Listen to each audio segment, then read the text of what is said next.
Bismillahirrahmanirrahim. Assalamualaikum warahmatullahi wabarakatuh. Alhamdulillah wassalatu wassalamu ala Rasulillah Sayyidina Muhammadin wa ala alihi wa sahbihi wa mawala amma ba'du. Alhamdulillah, berkat kudrat serta iradat Allah Subhanahu wa taala kita masih diberi kesempatan untuk belajar dan bertatap muka dalam keadaan yang sehat wal afiat. Amin ya Allah ya rabbal alamin. Pada kesempatan kali ini, kami dari kelompok 4 akan membawakan tema tentang perkembangan dan inovasi dari teori-teori belajar pendidikan agama Islam. Sebelum kita memasuki pembahasan materi, saya akan memperkenalkan dari kelompok 4 ada saya sendiri Asep Muharram, yang kedua ada Iqbal, yang ketiga ada Imas Masrur, dan yang terakhir ada Ima Awalia. Nah, selanjutnya kita akan memasuki pembahasan materi yang akan disampaikan oleh teman-teman saya. Silakan untuk menonton dan memahaminya.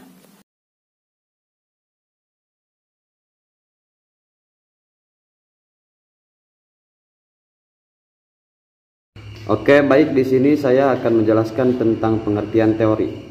Pengertian teori secara umum adalah analisis hubungan antara fakta yang satu dengan fakta yang lainnya pada sekumpulan fakta-fakta yang disusun secara sistematis, logis, empiris, dan juga simbolis. Untuk pengertian pembelajaran, pembelajaran adalah segala sesuatu yang dapat membawa informasi dan pengetahuan dalam interaksi yang berlangsung antara pendidik dan juga peserta didik. Nah, untuk yang kedua yaitu karakteristik atau bagian B, karakteristik teori pembelajaran. Pendidikan karakter menjadi manusia mempercayakan dirinya kepada nilai, sebab nilai merupakan kekuatan penggerak perubahan sejarah. Selanjutnya adalah tujuan pengembangan dan inovasi teori pembelajaran PAI. Yang menjadi dasar dan tujuan inovasi dalam pembelajaran PAI adalah pembelajaran merupakan suatu komponen dari pendidikan itu sendiri. Salah satu permasalahan serius yang dihadapi dunia pendidikan sekarang ini adalah rendahnya kualitas pembelajaran. Proses pembelajaran pendidikan agama yang terjadi kerap kali baru bersifat seadanya, rutinitas, formalitas, kering, dan kurang makna. Kualitas pendidikan pembelajaran semacam itu akan menghasilkan mutu pendidikan agama yang rendah pula. Adapun tujuan pembaharuan pendidikan adalah meningkatkan efisiensi, relevansi, kualitas, dan efektivitas sarana serta jumlah peserta didik yang sebanyak-banyaknya dengan menghasilkan pendidikan yang sebesar-besarnya. Dengan menggunakan tenaga, sumber, uang, alat, dan waktu yang sekecil-kecilnya. Selanjutnya adalah strategi pengembangan dan inovasi teori pembelajaran PAI. Strategi pembelajaran adalah suatu kegiatan pembelajaran yang harus dikerjakan guru dan siswa agar tujuan pembelajaran dapat dicapai secara efektif dan efisien. Di lain pihak, Dick and Carey menyatakan bahwa strategi pembelajaran adalah suatu set materi dan prosedur pembelajaran yang digunakan secara bersama-sama untuk menimbulkan hasil belajar pada siswa. Dari uraian di atas tergambar bahwa ada 4 masalah pokok yang sangat penting yang dapat dan harus dijadikan pedoman dalam pelaksanaan strategi pembelajaran mengajar supaya sesuai dengan yang diharapkan.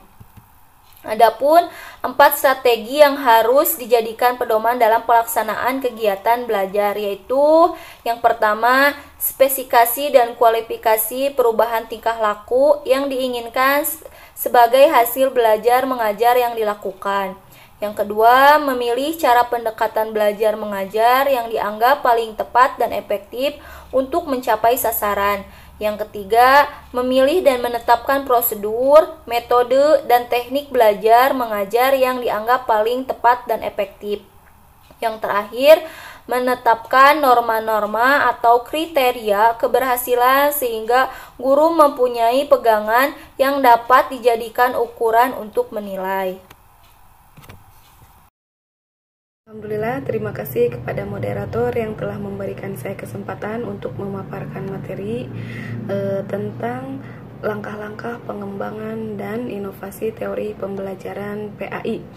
Secara garis besar, kegiatan pengembangan metode pembelajaran terdiri dari 3 langkah yang harus kita lalui sebagai pendidik.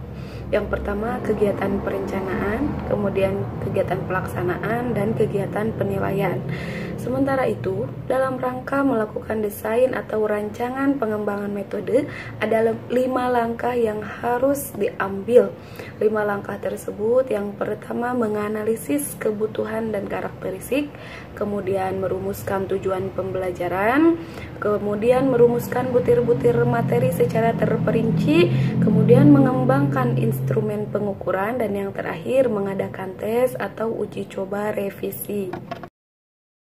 Poin terakhir dari presentasi kali ini yaitu tentang contoh-contoh hasil pengembangan dan inovasi model pembelajaran PAI dalam pendidikan masa pandemi. Semenjak pandemi COVID-19, seperti yang kita ketahui dan kita rasakan, banyak sekali problematika yang muncul, terutama problem dalam bidang pendidikan. Nah, di sini guru sebagai pendidik dituntut untuk menghasilkan suatu kreativitas dalam mengembangkan tugasnya sebagai pendidik dan meneruskan pembelajaran seperti biasanya. Nah, contoh di sini biasa juga dilakukan, contohnya seperti kita memberikan gambar atau cerita pendek yang bergambar ataupun video tentang pembelajaran tanpa mengurangi sedikit pun nilai-nilai agama yang ada.